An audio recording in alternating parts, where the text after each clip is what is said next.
Caring for someone with dementia is one of the toughest journeys, but you don't have to do it alone. I'm Allison Schreier, and my experience caring for my husband inspired me to create Zinnia, a therapeutic streaming service designed to support people living with dementia and reduce caregiver stress. Our research-backed videos are engaging, easy to follow, and they help ease the daily challenges like agitation and anxiety so that you can focus on connection and joy. Available by subscription on mobile and TV apps, Zinnia makes every day a little bit easier. Go to zinniatv.com and sign up for a free trial today. Use the code RESOURCE for 15% off an annual Zinnia subscription.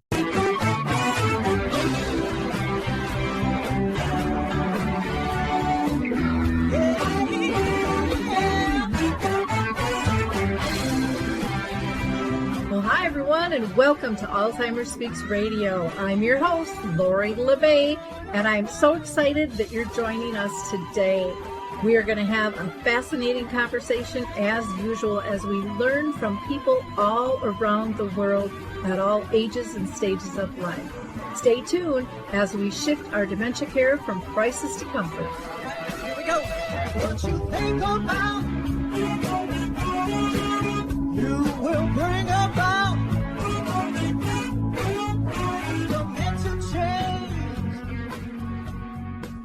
Alzheimer Speaks wants to welcome you to a special edition of Dementia in the Arts, where you will hear from people living with a form of dementia as they showcase and share with us how art impacts their life. Well, hi, everyone. Welcome to Dementia in the Arts. We love interviewing people with dementia and seeing just all the amazing things that they're doing with art.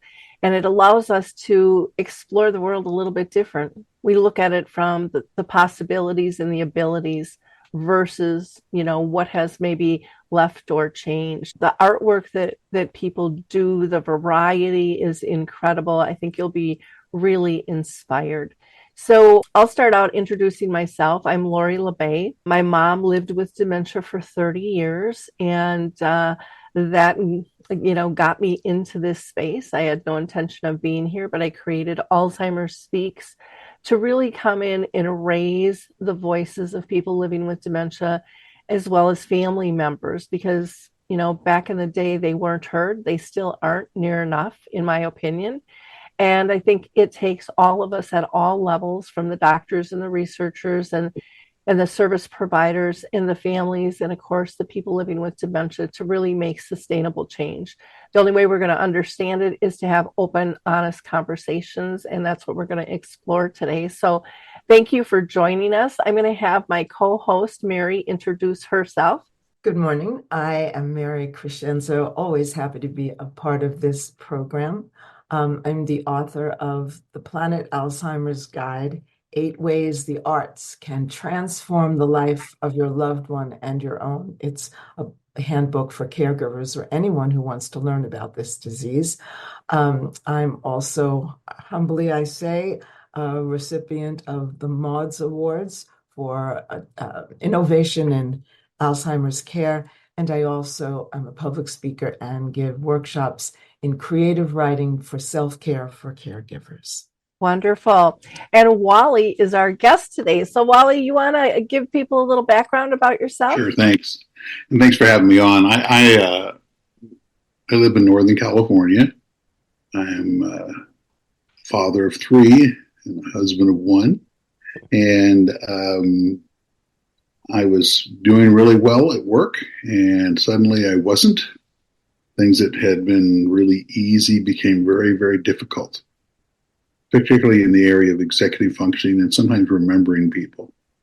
So after going to the doctor several times and he becoming a little more and more concerned each time, I got diagnosed with mild cognitive impairment, or Alzheimer's light, as I like to call it, or dementia light. And anyways, that was pretty disturbing, but a year later they said, no, we're pretty sure you have Alzheimer's. The doctor said to me, you have probably 4 years. We don't know for sure, but you probably have 4 years, 2 of which you'll be at home and 2 you'll be in an institution. And good luck. And so my wife and I left the doctor's office, which was about a 3-hour drive from where we lived, and we headed up the highway. The first thing my wife said to me after the office is, "What do you think about that?" And that's a big bite of a sandwich to take. And so I'm still mulling it over. But while I was thinking about that, I was lucky enough to have her say to me, "No matter what happens, I'm going to be with you, so don't worry about it," which was helpful at a level I can hardly explain. And basically, I went into a horrible funk, thought about digging a hole and pulling a rock in over my head. But my wife, with her encouragement, we went to see a meeting at the Alzheimer's Association, and I met people who were talking somewhat openly about their disease, and they weren't hiding anyways, which is what I was doing. And through that, and through then becoming a member of Dementia Alliance International, which is a group of people with dementia that work with people with dementia, I learned that I'm going to have to live with what I got. So the best thing I can do is learn how to deal with the hand I've been dealt. And so what are the good things that I can do? How can I live the best life possible? How can I leave a legacy for my children on what to do in times of heartache and stress? How did Dad deal with it? How did Grandpa deal with it? So those were sort of the driving factors. And one of the things I started doing was returning back to doodling. I've always been a doodler. I used to get criticized a lot at work if I go to meetings because I draw, and I pointed out to them that Robert F. Kennedy drew during meetings, did beautiful drawings of ships and sloops and things like that. And Schwarzkopf, the general, whatever his name is, he's a doodler. There's a lot of people who doodle, and I think really well when I doodle. So one of the things doodling does, it helps keep my mind somewhat calmer and focused. So I find that if I'm at church and I doodle, I hear better than if I sit there and start daydreaming. I find that if I'm in times of stress, I like to sit down and doodle. And sometimes I don't doodle for a while. And sometimes I doodle constantly for days, and I can't really explain to why one or the other. But through my doodling, I decided, well, it'd be nice to color the doodlings. So I got some ink pens and started doing that. And I thought, I don't like that. And then I thought, well, maybe I can doodle with watercolors and figure that out. And so I took a couple small classes here in our little town of 5,000 people, took a couple of classes and learned to watercolor a little bit. So I do that, and I still like to draw. And I did do some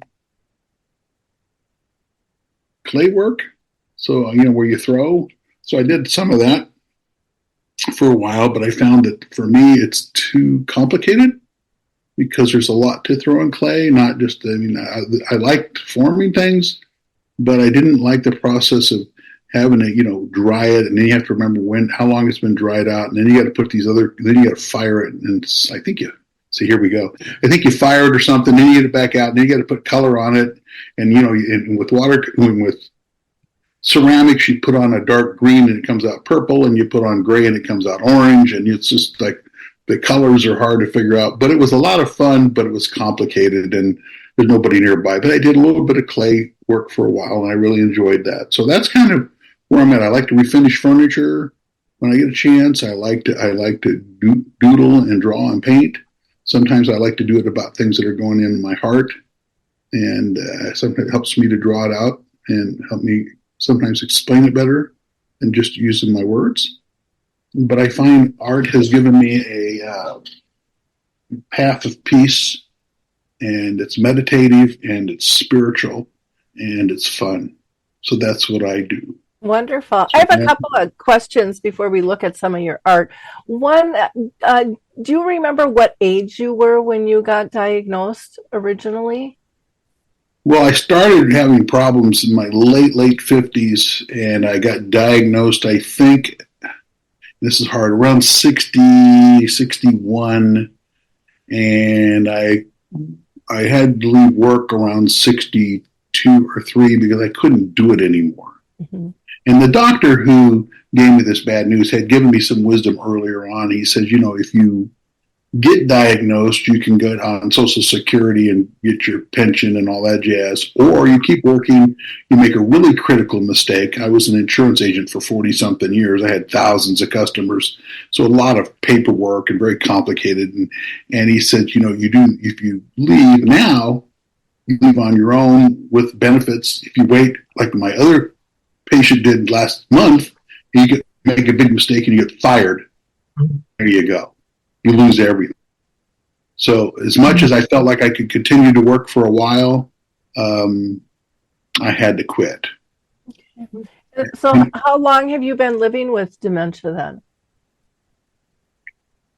Well, diagnosed 10 years, realistically probably 12 or 13. I mean, I think it creeps up on you.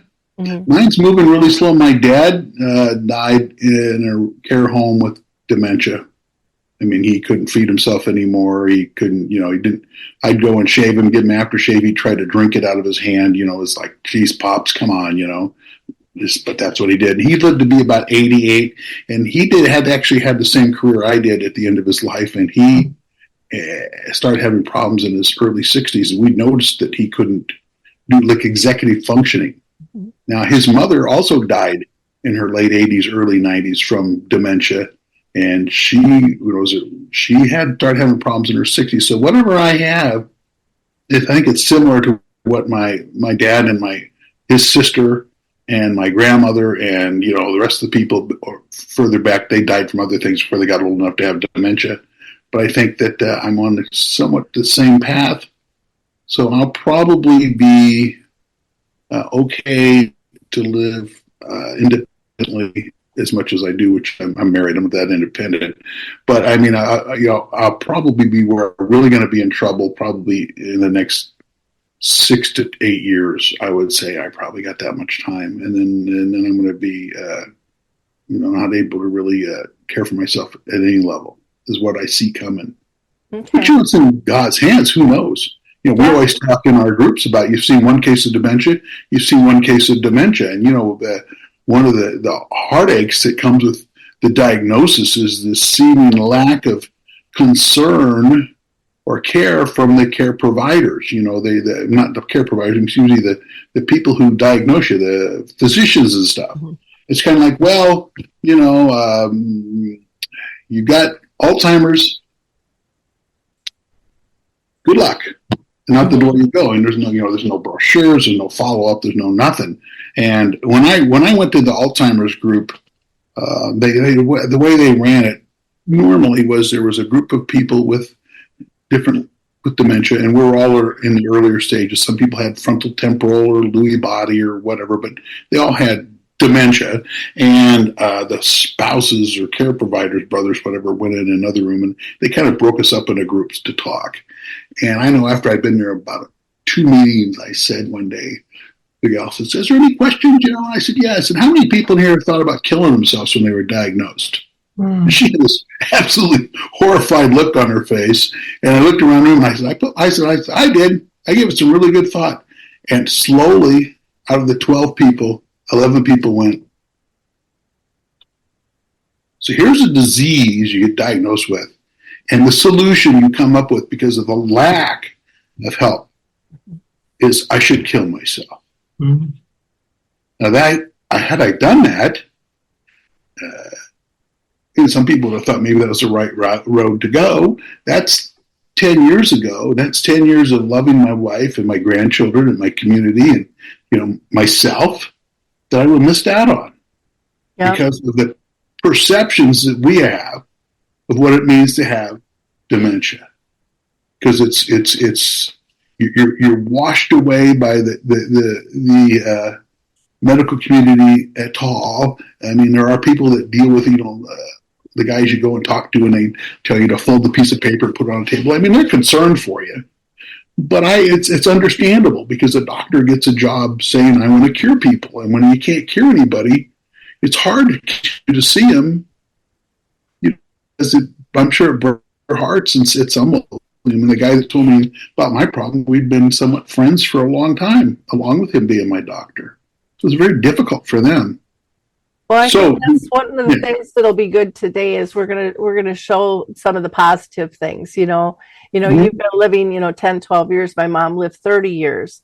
right. And I think people live that long when they're engaged, when they feel purposeful, when they have meaning, when they're joyful.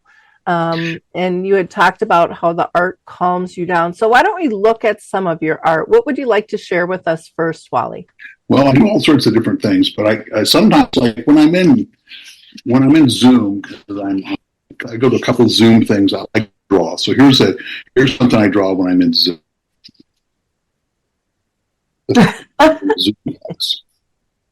Now I'm not going to tell you who's who. It's just fun to sit down and draw squares and draw characters inside the square. So that's one of the things I like to do when I'm looking, right. I did this one the other day. I found a picture of a woman and I drew this, and it's called Joy. And you can see that's anything but. Mm-hmm.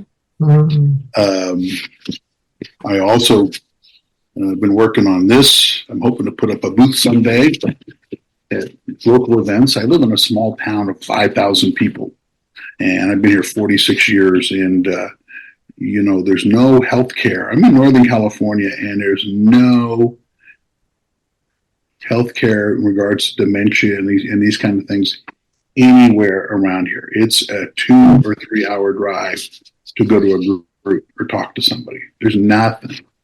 And it's very common all over California. There just isn't anything out there. So I've been thinking about doing a booth at one of the local health fairs. And so I'm on this.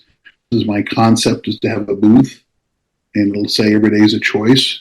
And I want to make a stand with signs that express often what we hear, like there's no hope, there's nothing, just go home and die, pull a rock over your head, get out of the way. And then I want to put up a sign like this that says, what does it say? Hug my friends, help where I can, find laughter and joy, build relationships, time to live and love. And the theme of this is every day is a choice. When I get up in the morning, I get to choose. Am I gonna follow the path of despair and destruction? Or am I going to follow the path of love and faith and kindness? And so I'm trying to choose every day carefully which path I want to take. And so one of the things I do when it comes to my emotional status and stuff is to try to draw or color or paint the things that I'm feeling. And then it helps me sort of round it out or show it. And so I'm hoping to do something like that, because I hear it every now and then. People know the word's out in the community that I've got dementia. People come up and say, "How you doing?" You don't look like you got dementia. Well, yeah, it's kind of an invisible disease, and I appreciate that. But don't ask me to balance your checkbook or to read a contract and sign it, because you'd be in big trouble. I talk well, but I don't do other things well at all or at all. So, I'm hoping to reach out in the community and start an organic kind of organization here. You got diagnosed, now what do you do? Well, here's a group of people that you can come and you'll find kinship with. C.S. Lewis one time, the fastest path to friendship is, oh, you too? I thought I was the only one. And I think, so often so many people feel alone and despair. And so I'm hoping to help that through getting a group together. Then maybe we could do some watercolors or paint or listen to music or tell dirty jokes or whatever anyone wants. Just to have some fun and hang out and have some laughs and find out that, just because I got diagnosed doesn't mean I'm dead. So that's kind of the stuff I work. I got, I'll show you some more doodles. I like to do balloon heads. Here's a doodle I did one time at the board, and I had to spend a day waiting for my wife to some doctor stuff. So I drew, it's hard to see, but I drew an S on a piece of paper.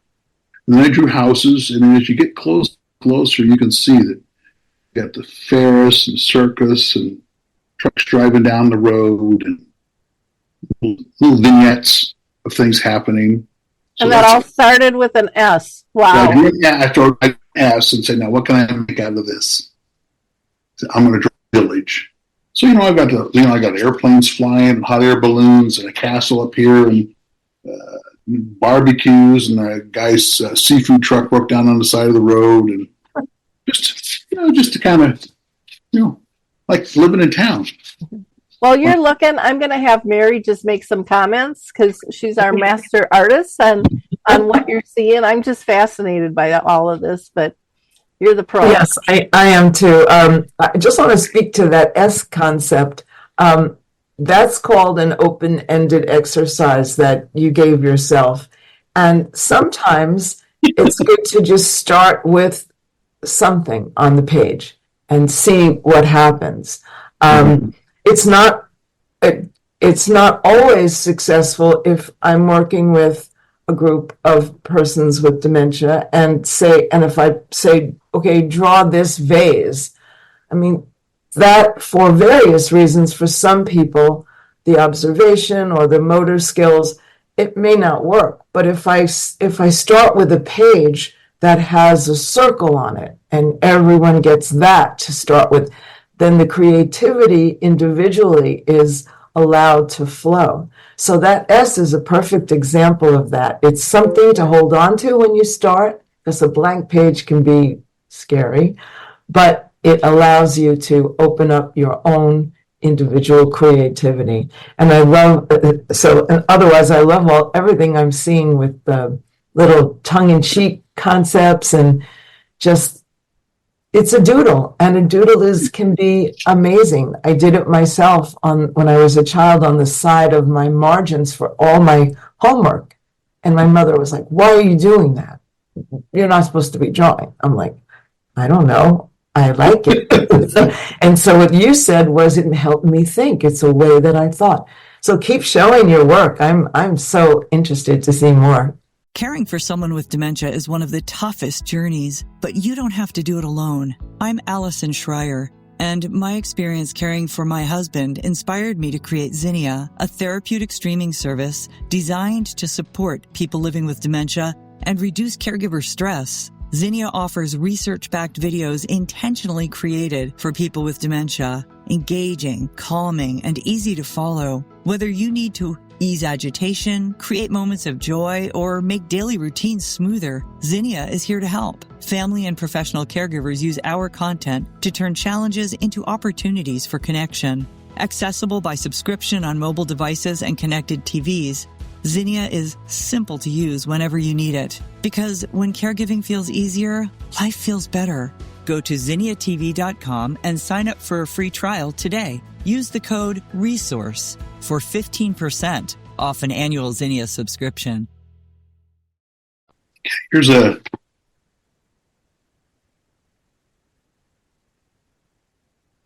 Wow. There's so much to look at and take in. There's much to observe there. Quite interesting. Yeah, that's my wife doing agility with her puppy. Oh, we have that in our family too. That's a great sport.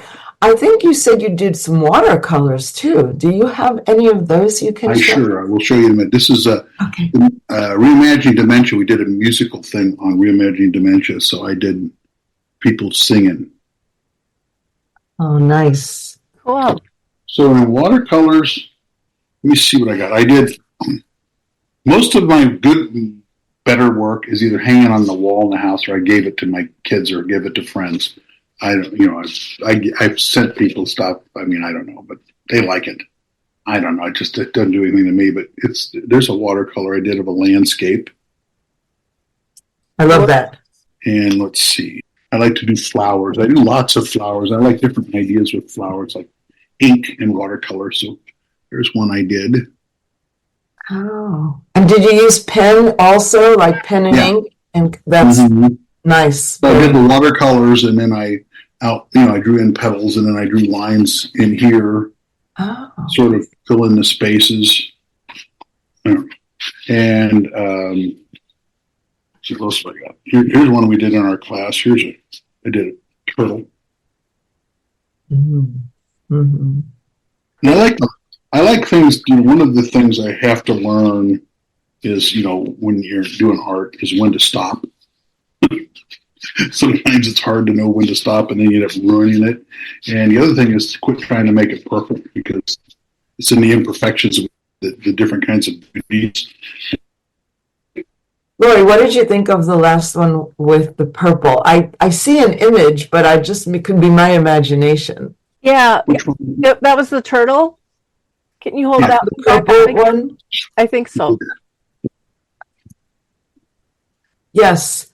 No, oh, that's right. It's a turtle. I saw a profile of a skull. Okay. In the very Dark. beginning, I did too on that, and then but then I saw the turtle. And now I see the turtle. That's what's magical So about art. when you do watercolors, one of the things you do is sometimes you take and you have I think it's called a palette. Where you have, sometimes you just take your brush and you touch it on a scratch piece of paper and think, I gotta see what color this looks like or whatever. So then one day I cut up some of my scratches and I made characters out of them. Oh, So the shapes were there, and then I thought, well, what can I make out of that shape? So then I cut those all out and put them there. oh, that's neat. I got loads of more stuff, but I don't know I don't even know where to start. And then I did pottery for a while, which I really liked. But pottery for me was, with my dementia, it was too hard conceptually to understand all the steps. I kept struggling, and so I ended up having to, I just couldn't ever remember all the steps. But pottery is a lot of fun. Working with clay, it's visceral. You put your hands in it, it forms, it makes shapes, and even if you don't like the shape, you can just squash it and maybe add a little water or take a little water off the clay and reshape it into something else. So pottery, I really enjoyed the tactile part of it. I liked the feel and the use of my hands and shaping things. So I brought a couple of examples of pottery, and I only did it for a short time, but I liked it. So I did here's a bowl I did. Oh, nice. This is a chip bowl. Glaze. And I did a pot for my wife that we keep a plant in. So the plant's right now in the sink in this little bowl. So these are the sacrifices I made to share with you today. Pottery is not an easy art form. I myself took it and I got through it and made a few things, but I couldn't handle the chemistry aspect of it. All those steps, I was very impatient about it. So I think it takes a certain kind of mind, whether one has cognitive impairment or otherwise, to be able to do that.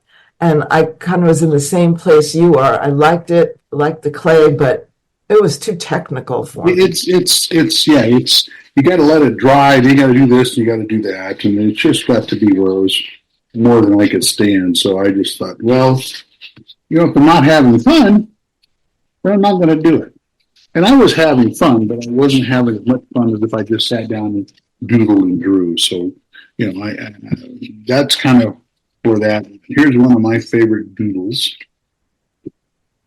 You'll have to figure out what you're looking at here yourselves. But there's a water faucet at the top, and it's leaking faces. I'll let somebody who's more Freudian figure out what that means, but that's what it is. Yeah. So we're hanging around with a bunch of drips. Somebody needs to fix that because your bill's going to be hanging out with a bunch of drips. I like it.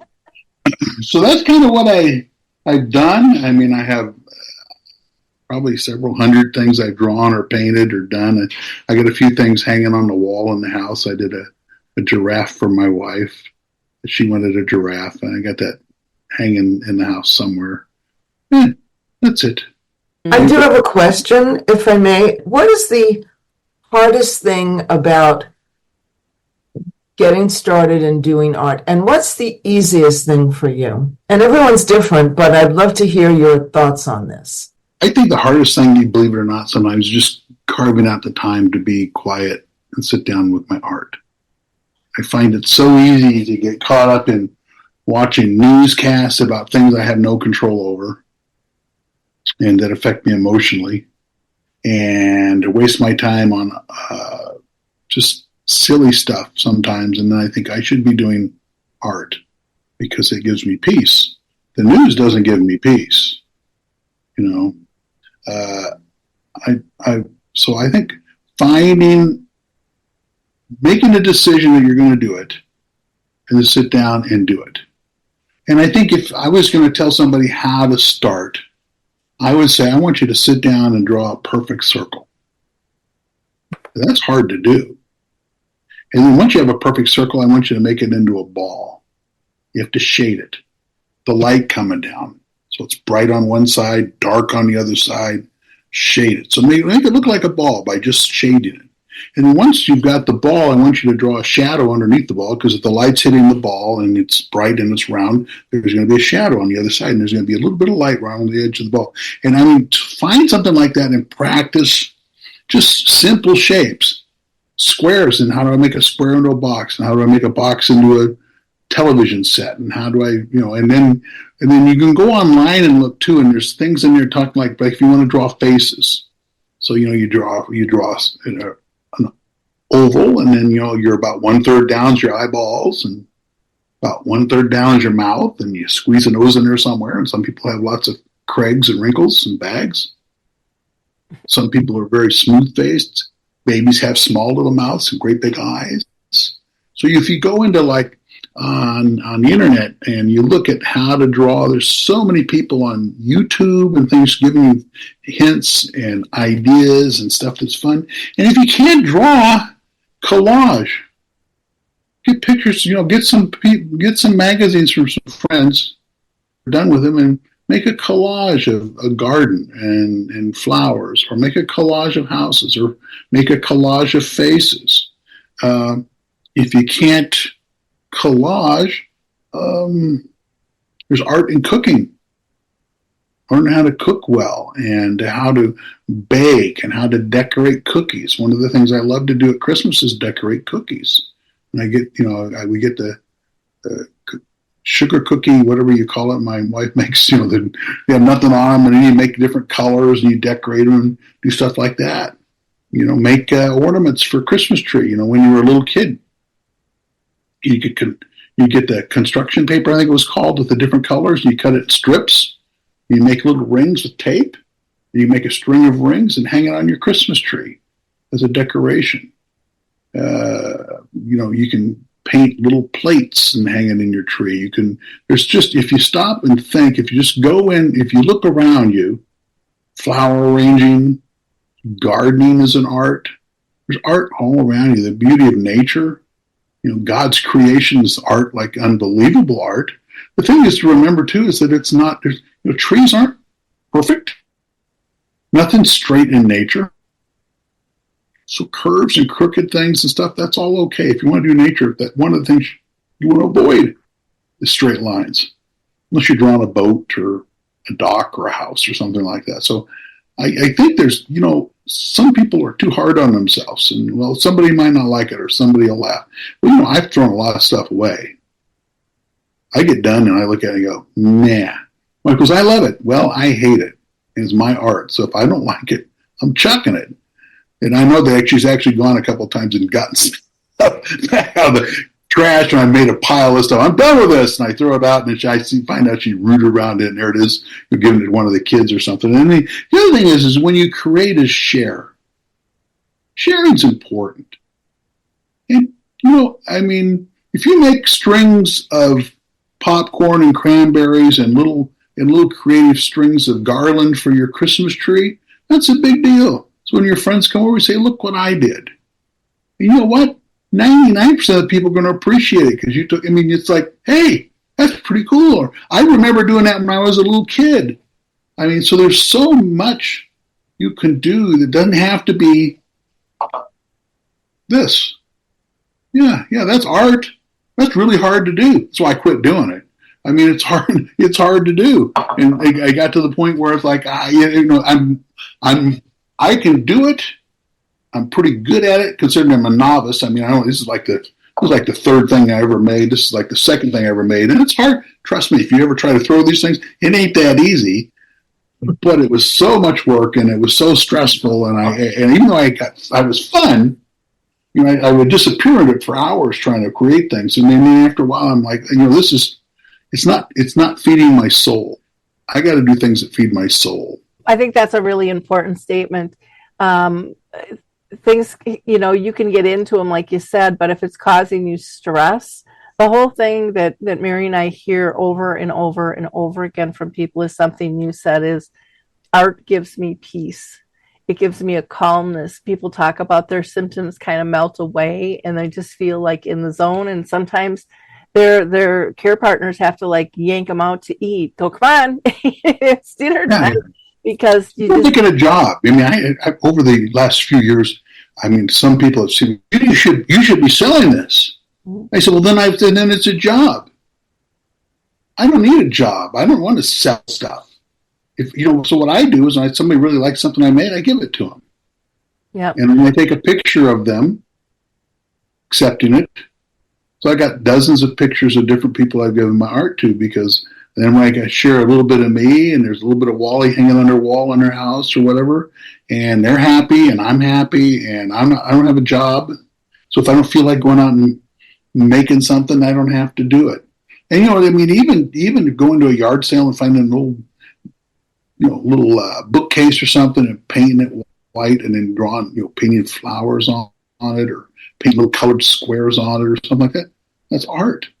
Yeah. And the thing is that it allows you to get out of the self and into the world. It allows me, when I'm talking about the self, I'm talking about the self-pity, the self-concern, the worries. And it allows a freedom for me, and I think for most, to just kind of float above all that and create and have fun.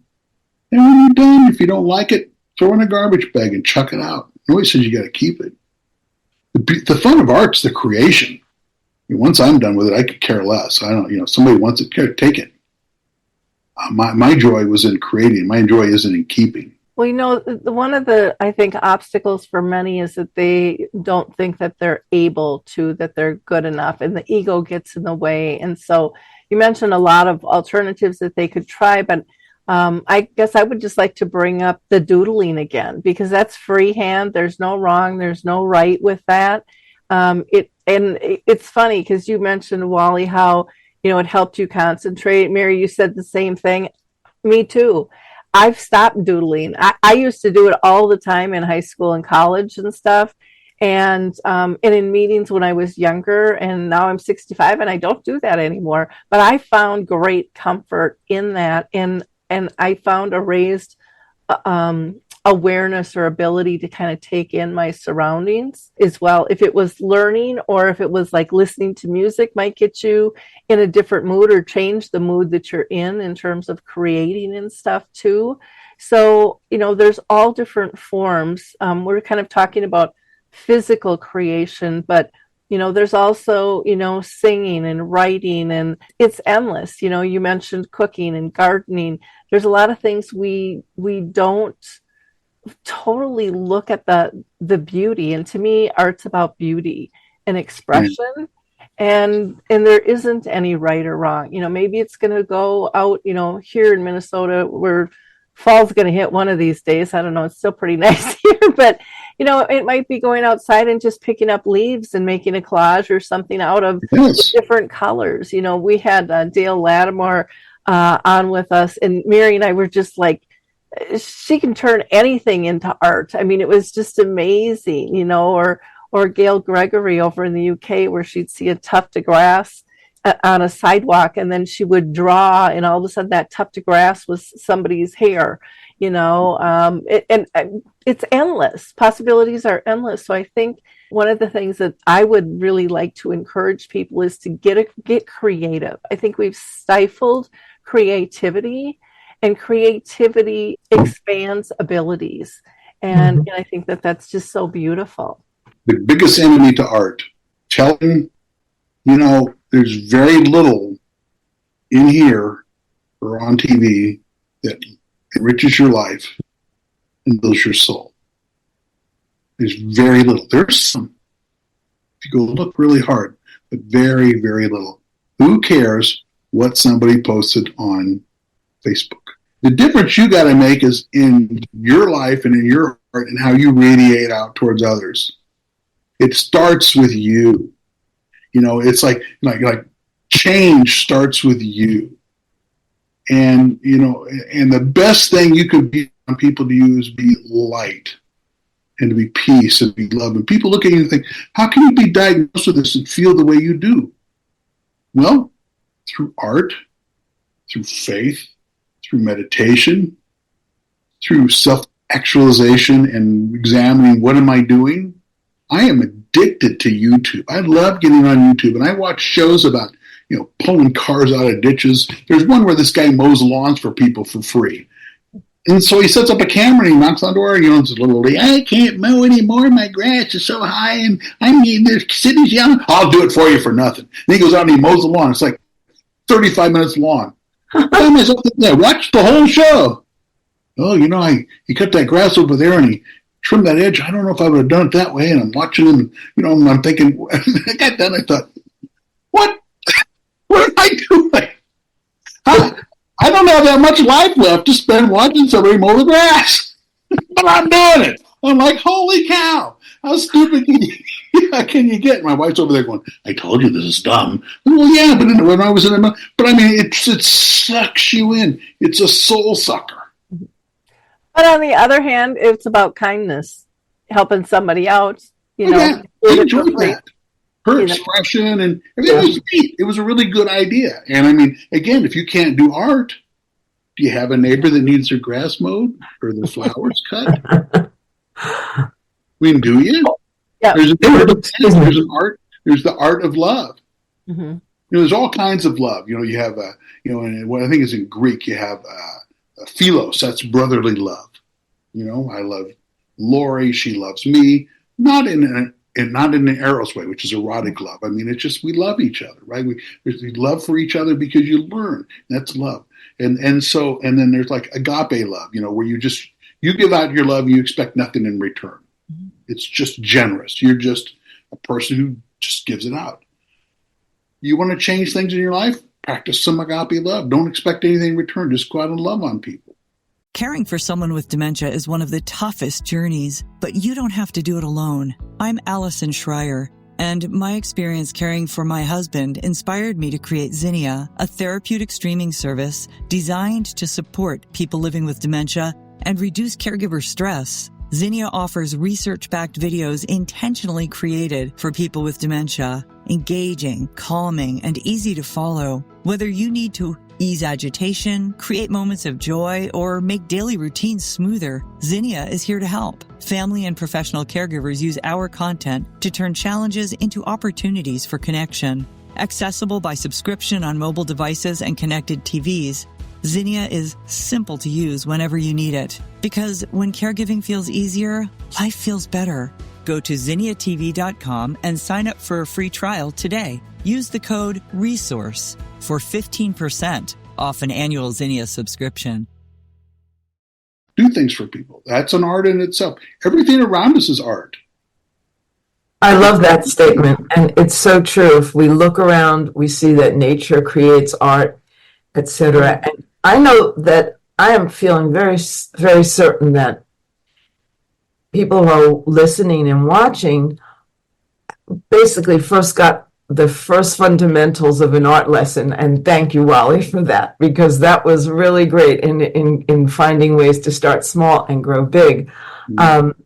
Also, if you're listening and you're thinking, well, okay, but I have a physical inability to do certain things, or even in later stages, sometimes the ability to have motor skills is in decline. But there's abstract art too, where the other side of it is just a paintbrush in hand and see what happens. And it is amazing what comes out. And even if it's not representational and you can't guess or know what it is, a truck, a person, place, or thing, like you said, just the process, the idea of doing it can be so helpful to the heart and the soul. of anyone, including someone living with dementia. And so if that's what you can do, or if you're a caregiver and you're listening and you're thinking, well, the person I'm caring for can't do this, forget the word can't and say, what can they do? And so many times I've put a brush in the hands of someone who was nonverbal, who hardly could move. And yet, for a long period of time, dipping in that paint, painting the water with watercolors, created a beautiful piece of visual imagination for me and for them. So I want to mention that side of it too. But it does bring us peace. If we just give ourselves the time, as you mentioned, to find some space to do that, to love ourselves through creation, our own creation. One of the things with watercolors I learned, there's different kinds of things to do it. One of the things you can do is you make like a compass or whatever, a lid, and you make a circle. And then you take your paintbrush and put water on, not too much, and you got to use watercolor paper, by the way, not anything else, or it won't work. But you just fill the circle up with water and let it sit for a minute. And then you take your paintbrush and you don't paint the circle. You just go in and you take a little bit of orange on your brush and you drop it in a corner. Go to another corner, you drop it in yellow, and you drop purple. And then you wait, and those colors will just creep across the page and form these beautiful murals of colors and wonder.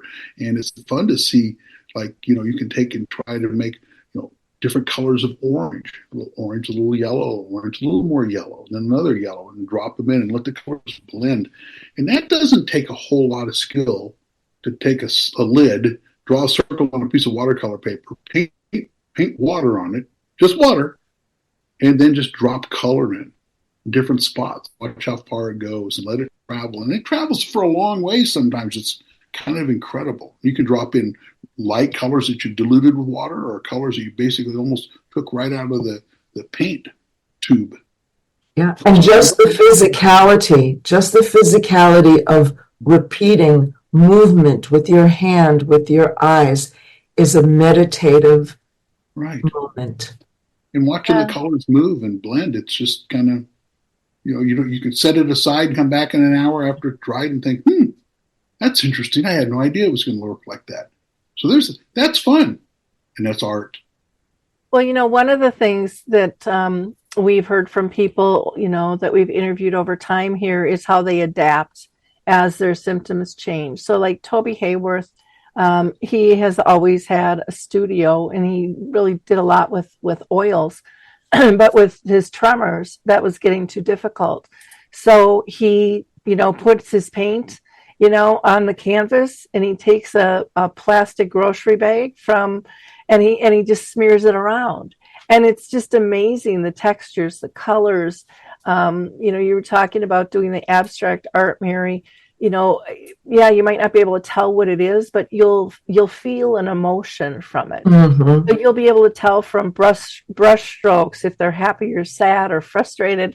And it's amazing when you just sit still and take time to just focus on the piece versus focusing on everything going on all around.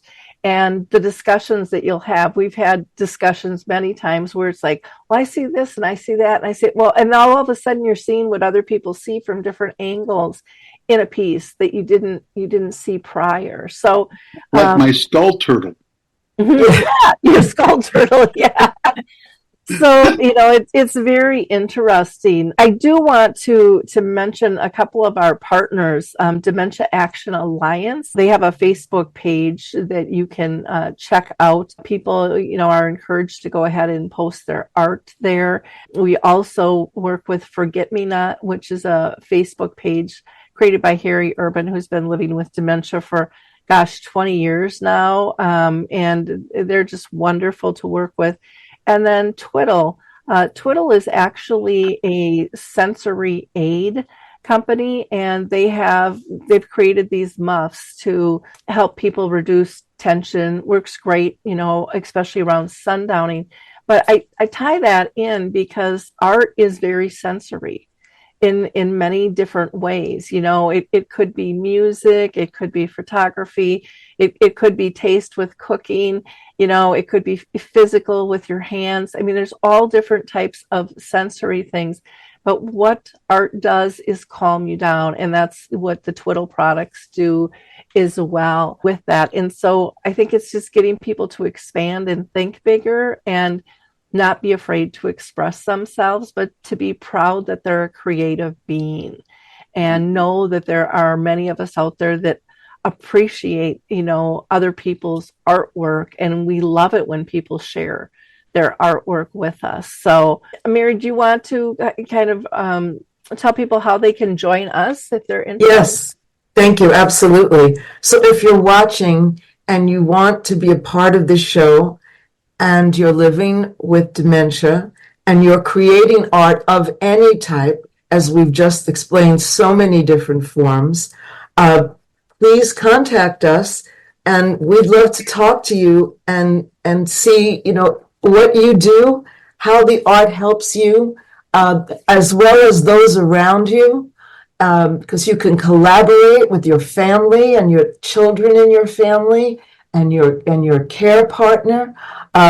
Please, contact us, because we love to talk to people who have experienced this, how art is magic, and how by listening to other people talk about it, I believe it encourages others to say, I can do this, I can try this. So please contact us through the website and through the program itself.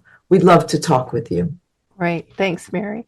Wally, any last things that you want to share with our audience? Every day is a choice. You choose your own day.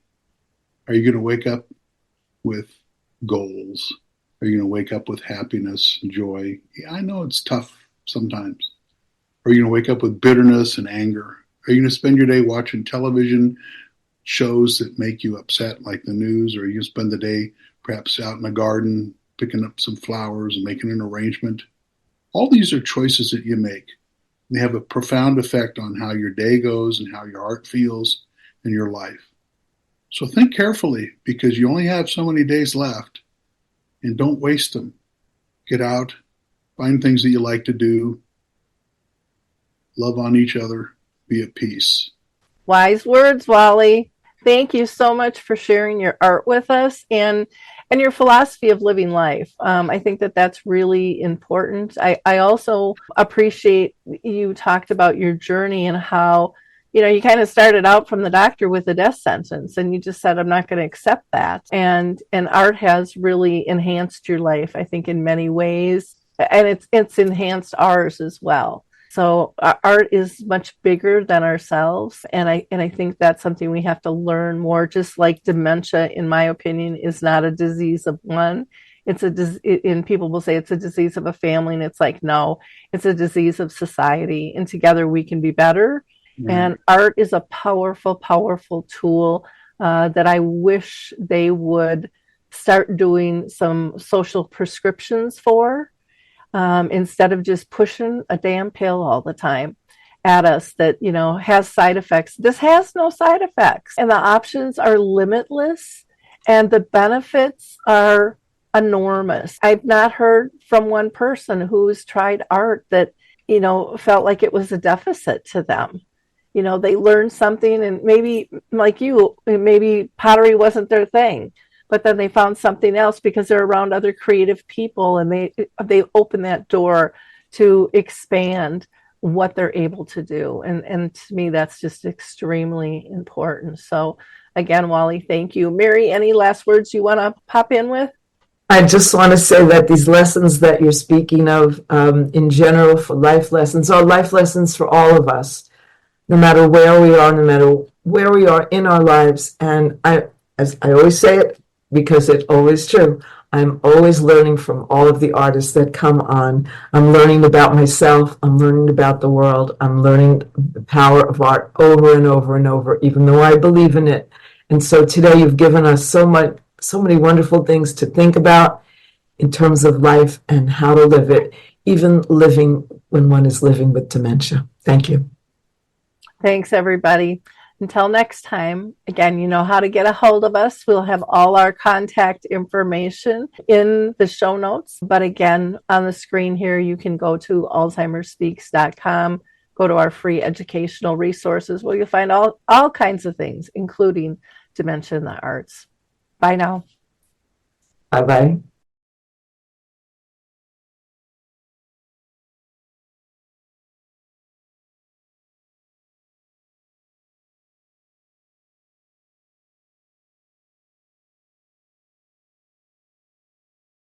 Hey everybody, Jared Sebestier, host of Retire Repurposed. This podcast is dedicated to help people transition into fulfilling and purposeful retirements. Retirement is a big life change. In fact, the two most dangerous years of a person's life are the year they were born and the year they retire. Few people can just flip the switch from working a career 30 or 40 plus years, retiring on Friday without methodical steps to living what we call a repurposed retirement. To listen now, search Retire Repurposed on your favorite podcast platform, Senior Resource, or Life Audio.